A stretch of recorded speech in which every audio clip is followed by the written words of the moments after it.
ইলিশ বলতেই বাঙালিদের ইমোশন। আজ আমি বানাবো সর্ষে ইলিশ।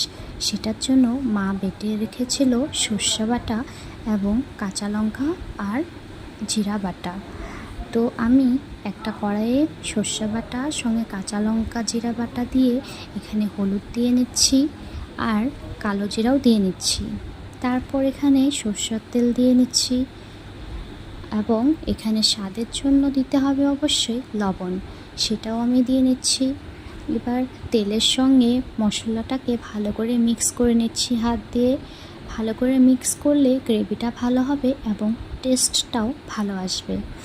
তারপর আগে থেকে যেগুলো ধুয়ে রেখেছিলাম ইলিশ মাছের টুকরাগুলো এক এক করে ভালো করে মেখে নিয়ে দিয়ে দিচ্ছি যাতে গ্রেভিটা ভালো হয়। তো এভাবে সবগুলো পিসি আমি দিয়ে নিয়ে ম্যারিনেট করে নিলাম। এবার এখানে আমি পরিমাণ অনুযায়ী জল দিয়ে নিচ্ছি। জলটা তোমরা তোমাদের পরিমাণ অনুযায়ী দিবে। আমার যেমনটা গ্রেভি দরকার আমি ওই হিসাবেই জলটা দিয়ে গ্যাসে বসিয়ে দিলাম। এই ঝোলটা বা এই গ্রেভিটা হতে বেশি এক সময় লাগে না, মাছগুলো সেদ্ধ হওয়ার জন্যই যতটুকু সময় লাগে। মাছটা সিদ্ধ হয়ে আসছে এবং আমার গ্রেভিটাও একদম পারফেক্ট হয়ে পড়েছে। এবার আমি প্লেটে নিয়ে নিচ্ছি। খেতে কিন্তু দুর্দান্ত স্বাদ হয়েছিল। তো এটাই আমার ইলিশ বলতে সর্ষে ইলিশের রেসিপি। কেমন হয়েছে সবাই একটু জানাবে।